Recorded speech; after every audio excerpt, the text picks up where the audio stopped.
Hey, welcome in. Good morning to you. This is 5 on your feed. I'm Ryan Dean. And I'm Sydney Stallworth. We're so excited to sit down with you while you're scrolling on your phone and bring you some of today's headlines. But we are starting off on a pretty tragic note today. Yeah. Now, we're starting off with the city of Pontoon Beach, where the community and the police department is mourning today after Officer Tyler Timmins was shot and killed yesterday. Just before 8 a.m. yesterday, Officer Tyler Timmins approached what he believed to be a suspected stolen car at the Speedway gas station on Route 111 when someone inside the vehicle opened fire. Eyewitnesses say customers held the suspected gunman down until police arrived and arrested him. Police haven't released the suspect's name at this time. After officers drove him to a hospital, Officer Timmins was eventually flown to SLU Hospital, where he died from his injuries. Outside the hospital, Sergeant Albert Jennings with the Illinois State Police gave us some insight into Officer Timmins' career and public service as he reflected on this loss.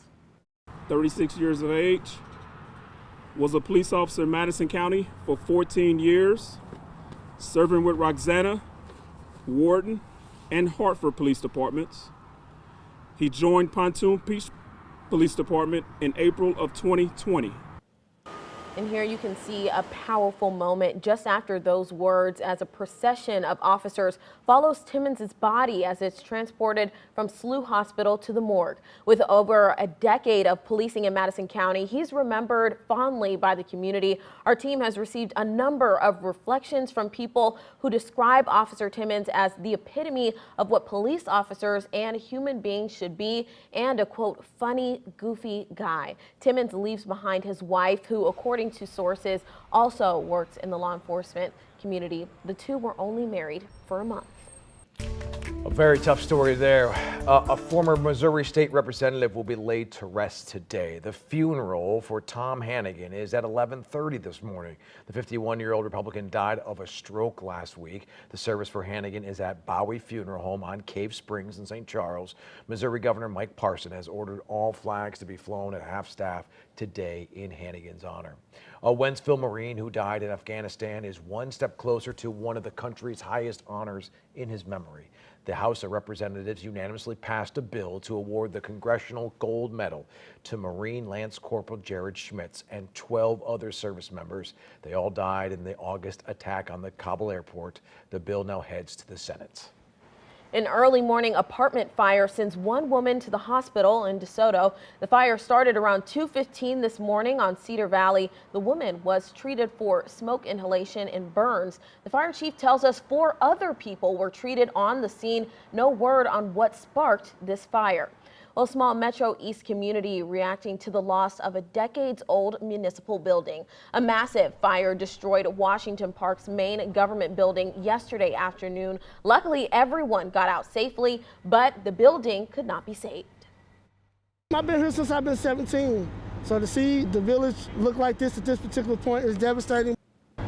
The building housed Washington Park's street and public works departments and handled administration for the police and fire departments. The state fire marshal is still investigating the cause. Here is a crazy story. A carriage driver and a horse are recovering after a driver rammed into them in downtown. Oh, no. It happened Saturday at the corner of 9th and Olive. The owner of the St. Louis Carriage Company says the driver rear-ended the carriage several times, and get this, on purpose. That driver was arrested and could face assault and animal abuse charges. Well, talk of reviving the Loop Trolley comes with some conditions. St. Louis Mayor Tashara Jones and St. Louis County Executive Sam Page sent a letter to the East-West Gateway Council of Governments. They say they would endorse $1 million in federal funding only if the agency that operates Metro Transit runs the Loop Trolley too. Jones and Page said no more city or county funds would go towards the trolley. The trolley is such a hot topic. It is. And speaking of another hot topic, an FDA advisory panel has recommended approval of Pfizer's COVID vaccine shots for children ages 5 to 11. That's right. Vaccines always a hot topic. Yesterday's endorsement moves to the nation closer to vaccinating young kids. The full FDA is expected to weigh in sometime this week, followed by the CDC next week. If they both give the green light, kids could start getting shots by early November. Medical experts say protecting this age group is a critical step in getting the pandemic under control. And the CDC now says a fourth mRNA COVID shot may be necessary for certain people who have immunocompromised, but they must wait at least 6 months after getting their third shot. Research shows boosters doses enhance the antibody response to Pfizer and the Moderna vaccines. More COVID news this morning. A big step forward in the treatment of COVID. Pharmaceutical giant Merck is agreeing to allow other drug makers worldwide to make its COVID-19 treatment pill. It's the first pill that's been shown to be effective against the disease. The move aims to help millions of people in poorer countries get access to this drug. Tracking developments in a natural gas line that could lead to problems in the bi-state this winter. The 65-mile Spire STL pipeline pumps natural gas from Scott County, Illinois, to this storage facility in North St. Louis County. The U.S. Court of Appeals voted unanimously to shut it down, siding with environmental groups that don't believe it's necessary. Right now, an emergency authorization from the Federal Energy Regulatory Commission is keeping it running through December 13th. Without an extension, hundreds of thousands could be without a reliable heat source. Spire says don't panic just yet. We're trying to make sure people are aware this is out there, but they shouldn't be alarmed. We're doing everything we can to continue that supply. The Energy Commission is taking public comment on the Spire pipeline right now. We posted a link on our homepage at ksdk.com if you would like to weigh in. Right now, Ryan, you mentioned that people are worried about heating their homes because of this. Yeah. And, you know, it's been pretty chilly out. I got my long sleeves on today. Well, you put those on when it's like 65. When it's like 60. I'm from Florida, so there's that. There's that, but I got them on today. All right, let's check in with Jim to see what's going on with the weather. Good morning. Meteorologist Jim Castillo in for Anthony this morning. We have temperatures today in the mid-60s. Clouds definitely thickening up, but the rain holds off until this evening and definitely during the overnight hours. In the next couple of days, cooler than average, 55 Thursday and Friday, rain at times, no severe weather is expected. And then for Saturday and Sunday, 62 Saturday and Sunday on Halloween, very nice. All right, well, at least Halloween looks like it's going to be great for the kiddos. Can you believe it? Today, we're already 100 days away from the Winter Olympic Games. Yeah, they're happening in Beijing starting on February the 4th. This will make Beijing the first city to host both the Summer and Winter Olympic Games. Just like with the Summer Games in Tokyo, Beijing is only offering tickets to people who live in mainland China. Unvaccinated athletes will be required to quarantine for 21 days, while vaccinated athletes will be allowed to move freely in what they call a closed loop system. I'm already excited, and to celebrate the countdown, the Olympic Committee is giving us our first look at the medal design. Take a look at this. The ringed design is based on Chinese ancient jade concentric. Oop, I messed that up. Concentric. I think you got it. There you yeah, go. you know, it's early. Circle pendants. Now, the designs on the ring are based on traditional Chinese patterns. The back of the gold, silver, and bronze medals feature ice, snow, and cloud patterns since it is the Winter Olympics. When I covered the Rio Games, I actually got to go into where they're making the gold medals there. Oh my goodness. It's a really cool process. Wow. Yeah, really neat. All right, trending this morning, lots of options for you if you're planning to head out and have some fun. Yeah, if you're always having a tough time deciding where to go or what to do, here's a little help. This is for you. There's a new app in St. Louis for finding and booking group experiences. Disco has more than 50 options right now, including offerings from Four Hands Brewery, Juniper, St. Louis Athletic Center, and Yaya's. Disco shows availability and pricing options for things like office lunches, birthday parties, or a friend's night out. And this gives a whole new meaning to clubbing, Ryan. Oh, yeah, you know me. Yeah, that's right. Grab your golf club and get ready to swing, sing, and dance. Putt Shack is coming to the City Foundry St. Louis. The business bringing 4 tech-driven mini golf courses, as well as a full dining menu, cocktail menus, and some music. Putt Shack plans to start taking tea time sometime next year. And it'll be located in the space where Punch Bowl Social was originally slated to open.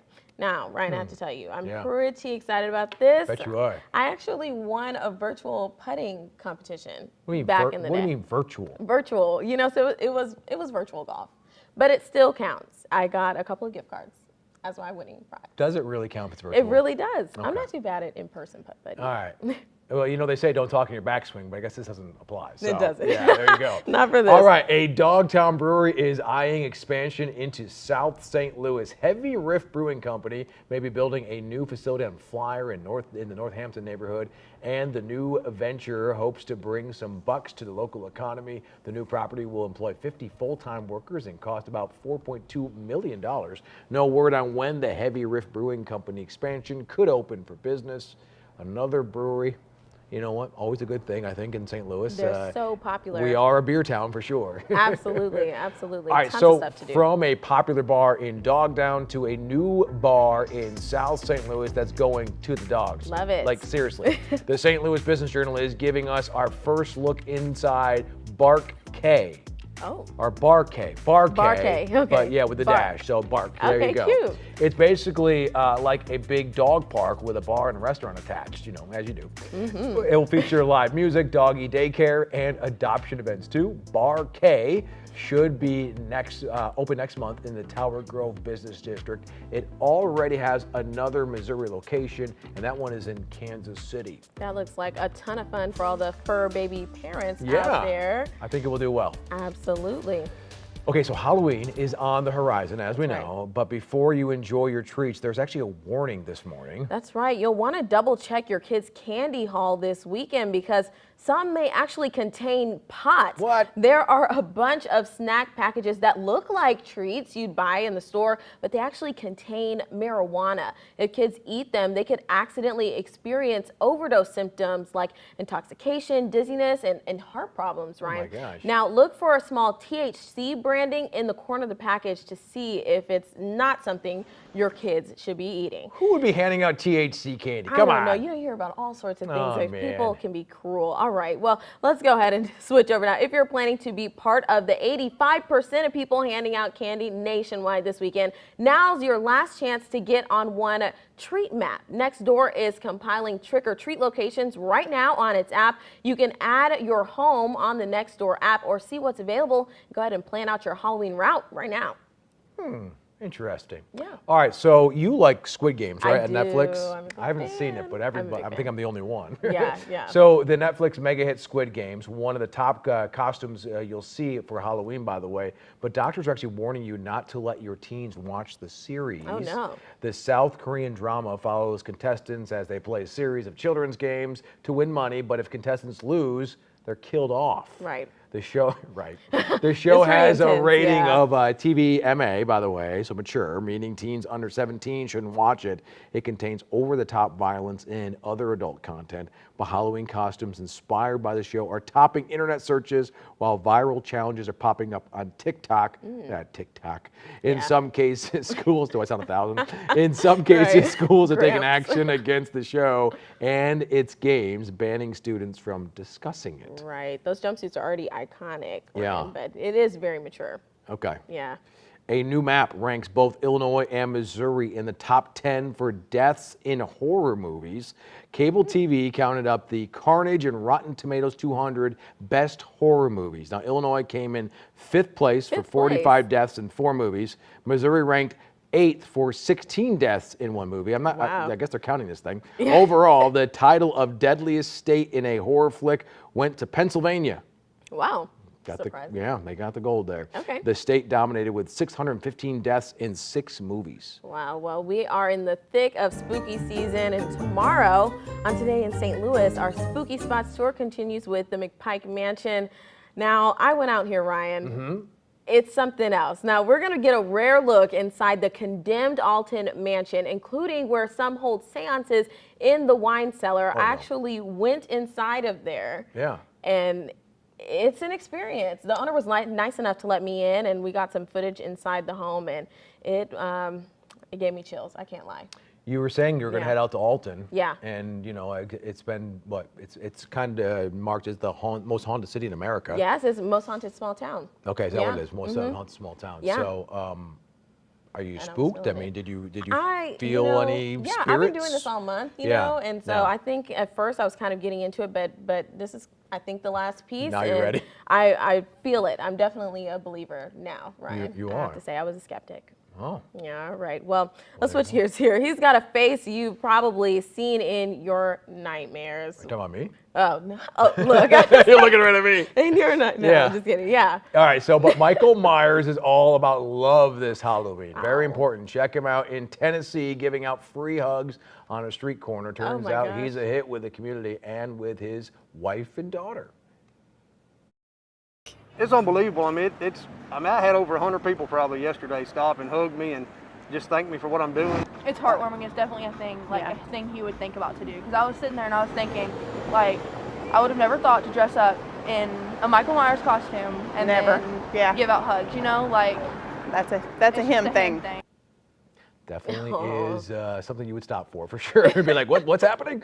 When the man behind the mask isn't giving out hugs, he's selling medical supplies. He says a kind Michael Myers is just what everyone needs after such a tough year. And if anything, it's just a little something to maybe put a smile on your face. You have to be brave, though, to stop and give him a hug and touch him. If you see free hugs with a man with a Michael Myers mask, I would question it. I would question. I might, put my foot on the gas, but it seems I might give really a friendly cool. wave. Yeah, little head nod. How you yeah, doing? that's what, look, we're on the same page. All right, well, today was too much fun. Thanks so much for joining us. We love bringing you the top headlines of the day, and we'll see you again tomorrow. See you tomorrow.